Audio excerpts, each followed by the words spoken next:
China has a new export. Something totally gross. And then we continue our stay in China to see if there's any truth to the rumor that they are working on a time machine. And then we travel to Japan to look at a long-running mystery that I explored in the early days of this show. The man from Torred. A man supposedly arrived at a Tokyo airport with a passport showing he was from a country that never existed. And then he mysteriously vanished before he could be asked more questions. Ladies and gentlemen, we found him. Today on Dead Rabbit Radio.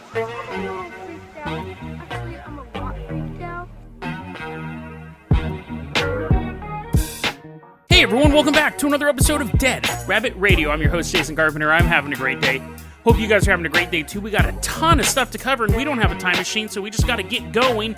First off, let's give a shout out to one of our legacy Patreons, a longtime supporter of the show, one of the veterans of the Dead Rabbit Discord. It's Swain on Discord. Everyone give a round of applause as he is coming in on his own time machine. He goes, "The future is awesome, Jason. We are all super cool." So everyone give Swain a high five for giving us the great news. Swain, you're going to be our captain. Get rid of that time machine. I'm going to give you the keys to a blimp.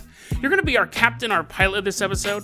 If you guys can't support the Patreon, or if you guys aren't from the future, that's fine too. Just help spread the word about the show. Really helps out a lot. We're going to have flyers in the show notes below. You can start passing those out. Stewart Meatball already said when Scotland reopens, he's going to be plastering, he said the entire country. He said every single square foot will have a Dead Rabbit Radio banner there. So thank you, Stewart. I want photos, but you guys can also spread the word however you spread the word. Get the word out about the show. Swain, I promise you, I'm gonna toss you the keys to the Dead Rabbit dirigible. We are gonna leave behind Dead Rabbit Command. We are headed out to China. It's November 2018, and Swain, I want you to take us down right over there. It's at Cagnan County in China. And as we're flying over this town, we see a bunch of police vans. Dun-dun-dun-dun-dun-dun-dun-dun-dun-dun, to action music playing. The cops are loading up their weapons. They probably should have done that before they got in the vans. There's like 2 blocks away. They're like dropping bullets on the floor. The cops kick open the back of the van. And they start running into a factory. And they kick down the door. It's super stinky in there. Oh, man. The officers are overwhelmed. And they know where the scent is coming from. They see all these buckets full of this liquid, just bloop, bloop, bloop, bloop, bloop, bloop, just sitting there. It wasn't actually bubbling. It's not a witch's cauldron.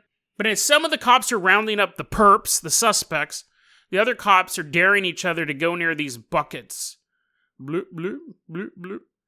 Officer Johnny gets closer and he looks in, and it's silicone gel. And inside of it are condoms. And he's like, the intel was right, gentlemen. The intel was right. This is a counterfeit condom factory. These condoms were, like, dissolving. They had holes in them. Basically, all the things you don't want a condom to have, other than, like, lice. These were counterfeit condoms, and people were suspicious, because generally a pack of condoms cost, like, a couple bucks. There were stores that in the area that was selling condoms for 15 cents each. That's a gamble. That's a gamble if you're willing to trust a 15-cent condom. That's a gamble. And that's in their currency. I actually had to do currency conversion. It's not like, well, maybe 15 cents is different in China. No, it's the equivalent of US 15 cents. The people are like, there's no way these can be legit. And the guy with like 10 babies is like, yeah, I'm pretty sure they're faulty. But not only were they making counterfeit condoms, because, that's weird, but is it Dead Rabbit Radio weird? No. What this next detail is, they sold $7 million worth of counterfeit condoms, but how do you counterfeit a condom? The condoms were used previously.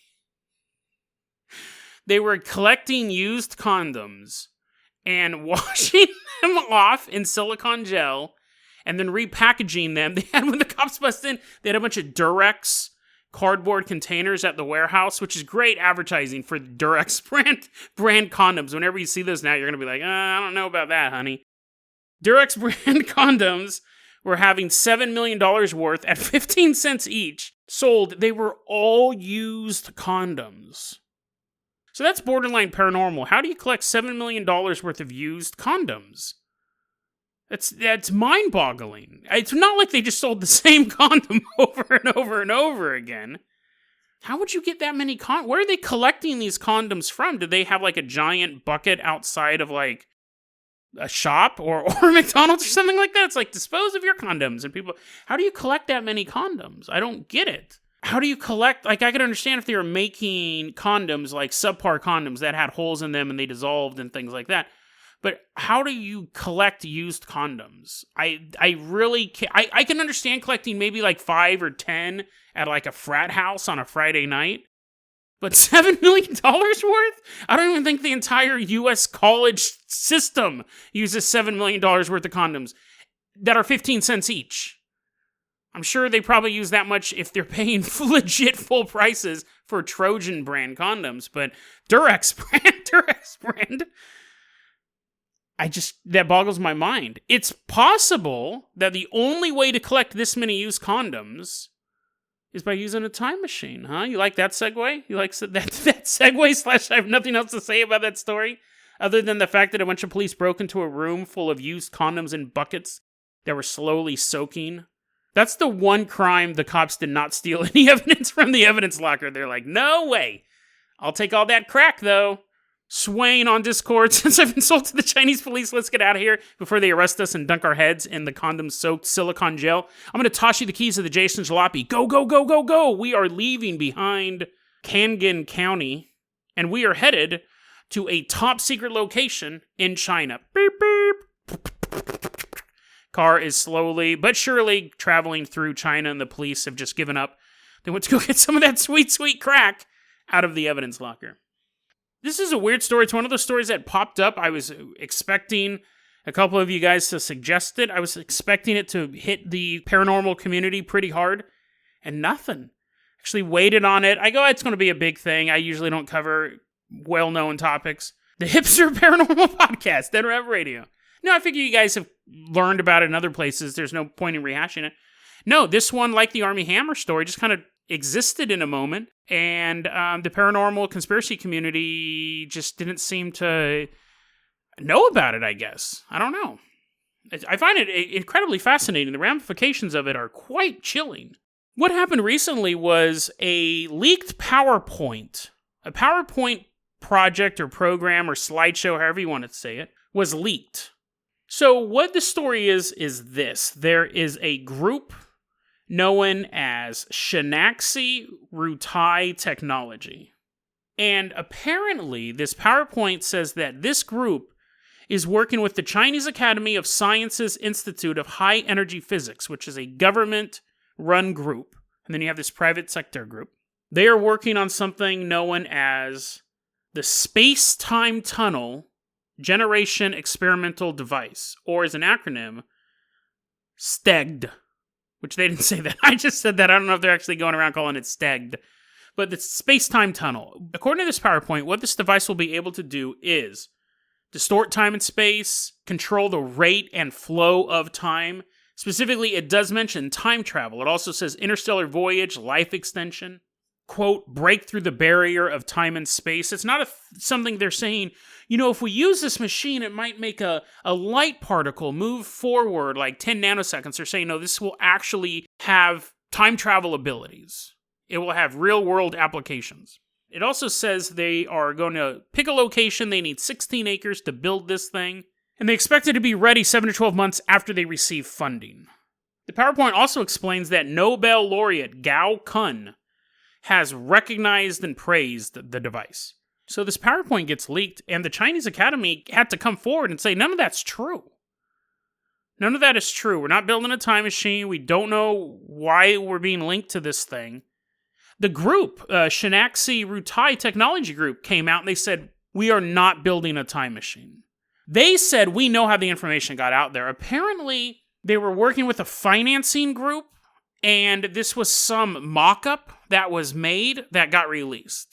Now, that makes sense, and the Nobel laureate Gao Kun doesn't exist, and the Shinaxi Rutai Technology Group has only been around since December 2020. So those are all red flags. When the people are looking at this, when journalists are looking at this, they see that the Nobel laureate doesn't exist, the company is brand new.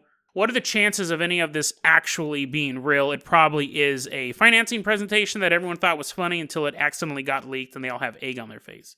Here's the thing. Of course China is working on a time machine. 100% they're working on a time machine. America's working on a time machine. Russia's working on a time machine. Every country that has any money to burn, and even if you don't, you don't really have to worry about your bank account if you have a time machine. You just go back in time, you're stealing jewels from Robin Hood. Or you could just mine the same gold mine over and over again. Or you don't even need to do that. You have a time machine, you just gamble.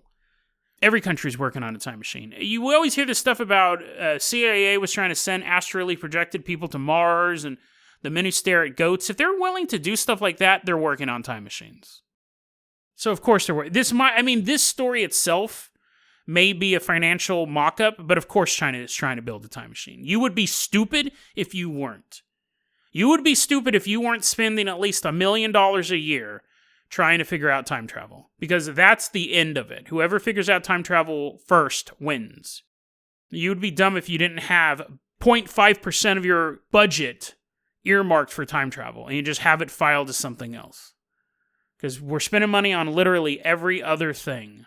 Trying to build psychic armies, kidnapping kids for super soldiers, stuff like that, all those other things. Build a time machine, everything else becomes irrelevant.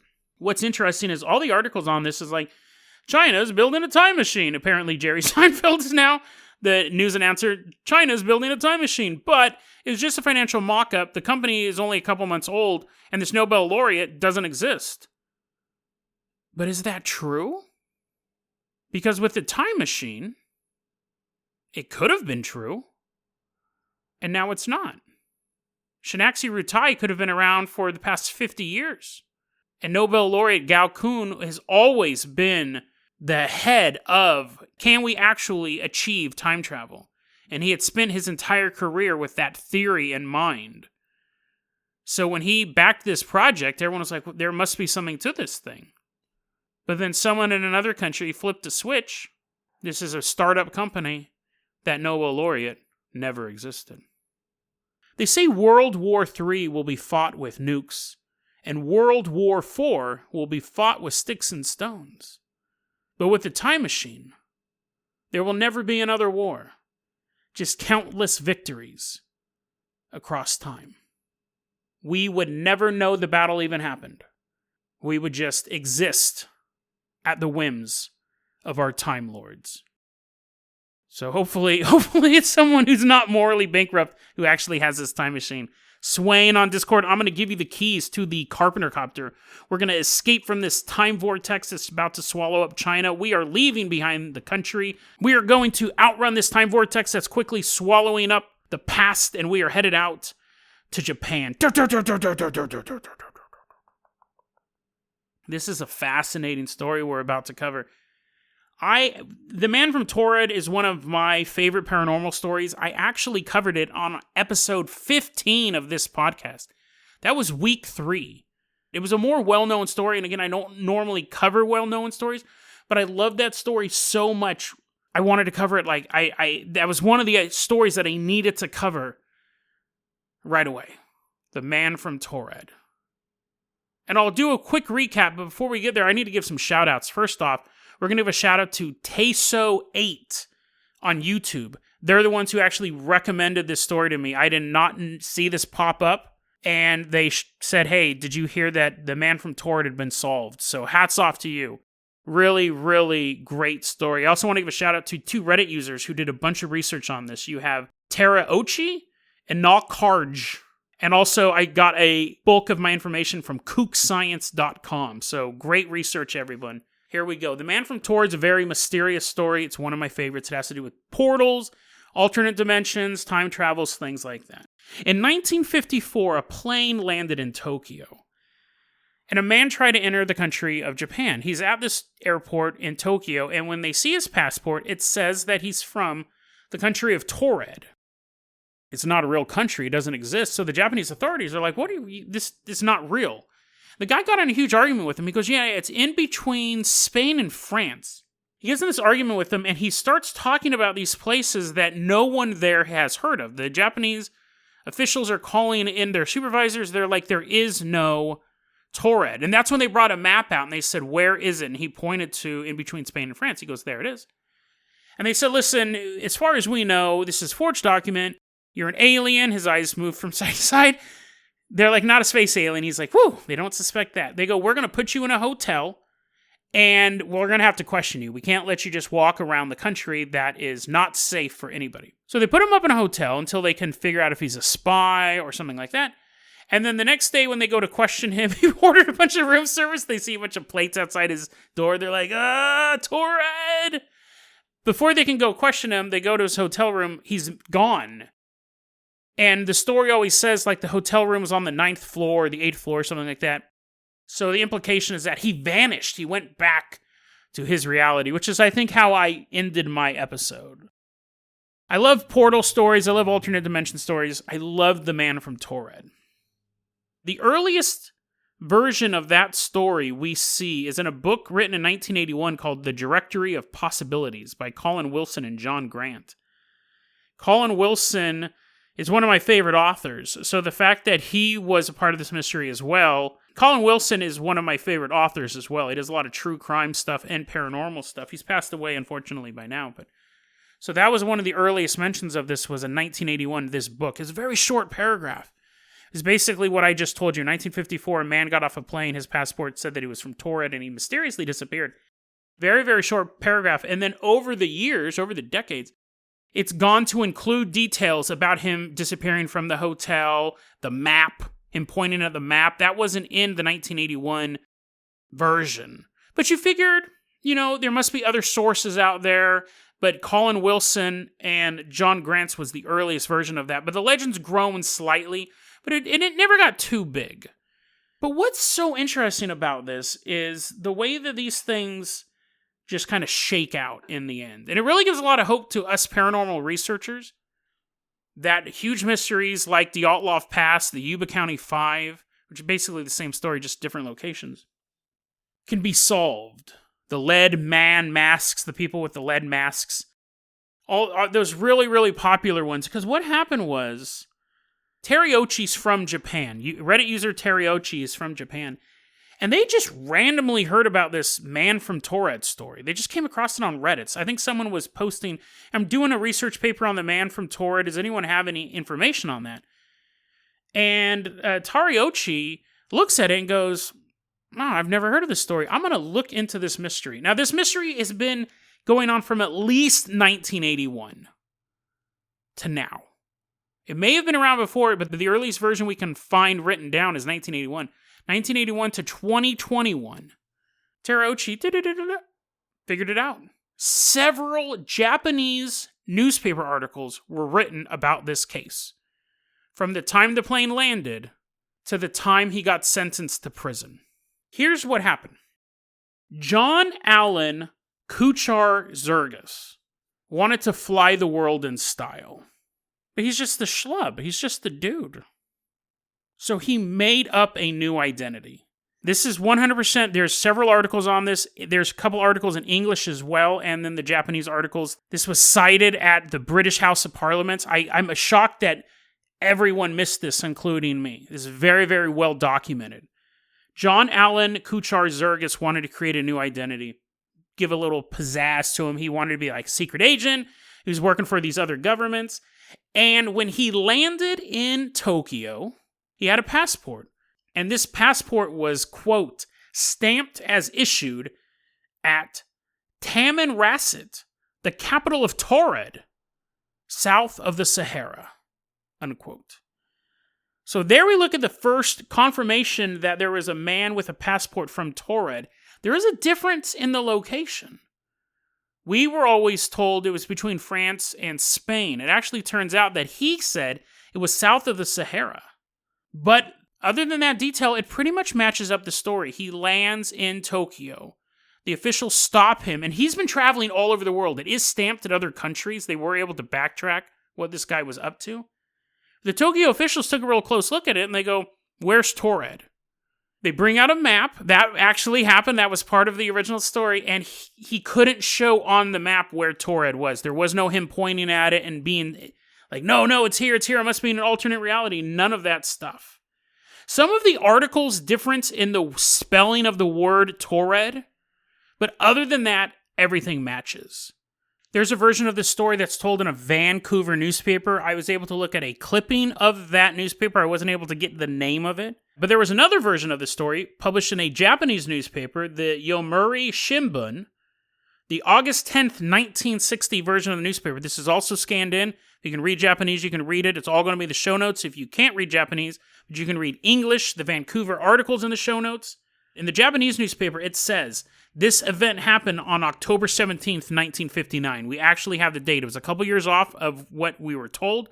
But on October 17th, 1959, John Allen Kuchar-Zergis lands in Tokyo. It also says his wife was with him. That would have made a completely different story as well. Because that would be less mysterious, I think. If him and his wife were there and she's like, oh, John, you're not from Torred. We've been caught. We've been hoodwinked.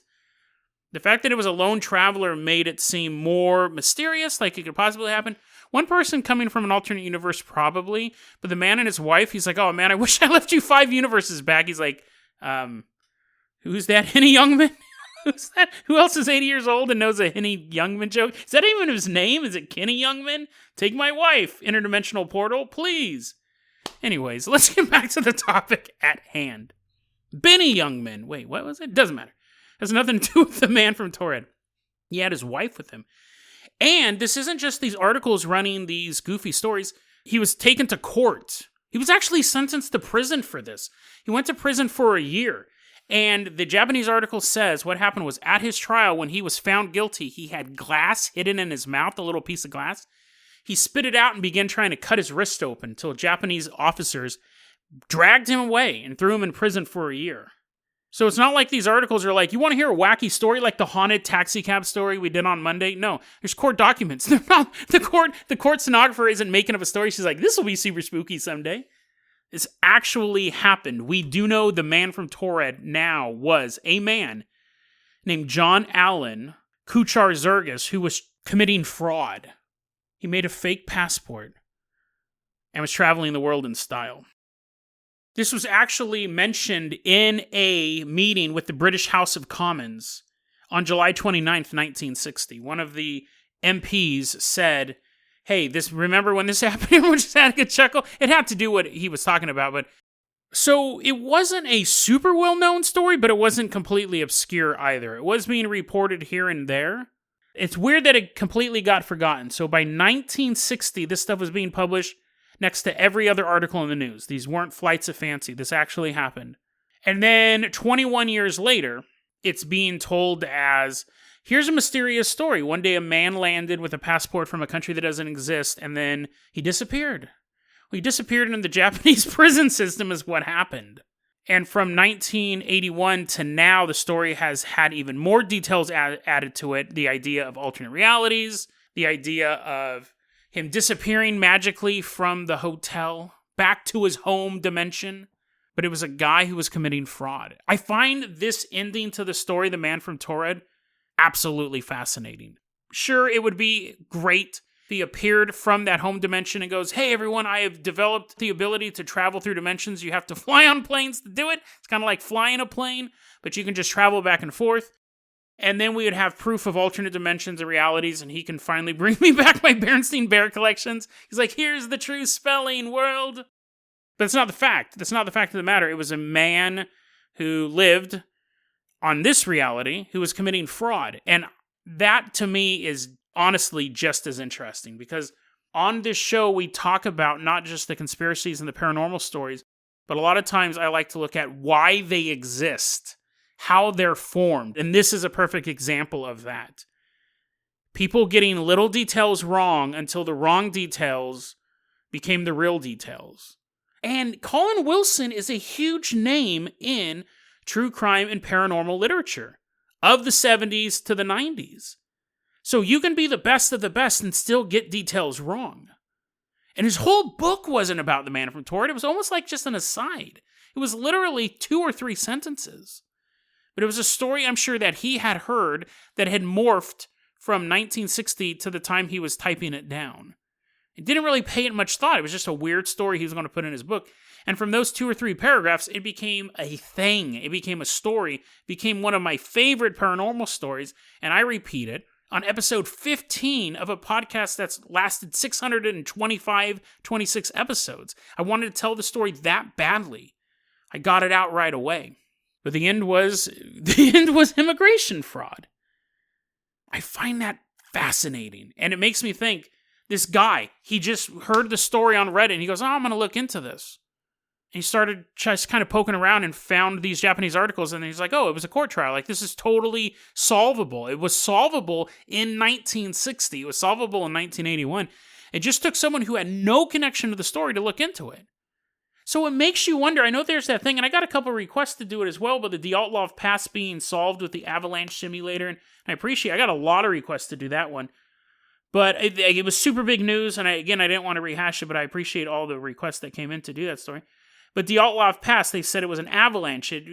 To me, that's a theory. Like, we don't know. That was just a theory. And someone ran a snow simulation using the computer graphics from Frozen, using the physics from the movie Frozen. Maybe. But this is actually documented. This is a firm answer to the man from Torred. You can't refute this now.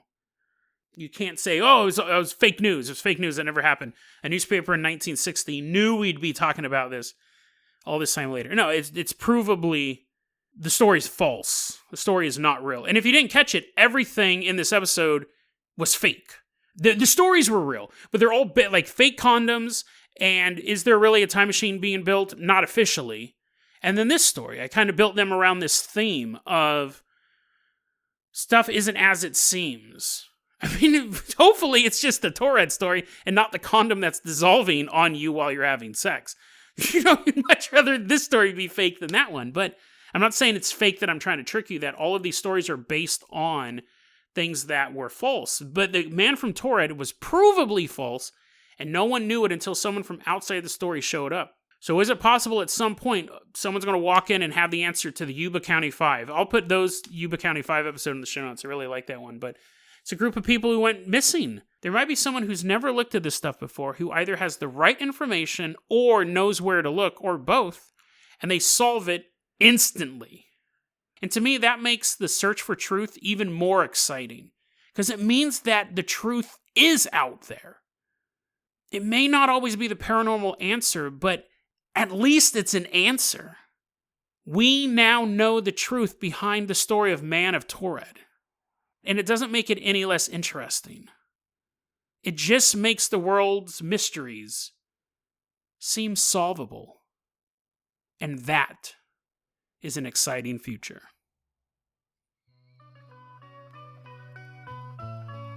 DeadRabbitRadio@gmail.com is going to be our email address. You can also hit us up at Facebook.com/DeadRabbitRadio. Twitter is @DeadRabbitRadio. Dead Rabbit Radio is the daily paranormal, conspiracy, and true crime podcast. You don't have to listen to it every day, but I'm glad you listened to it today.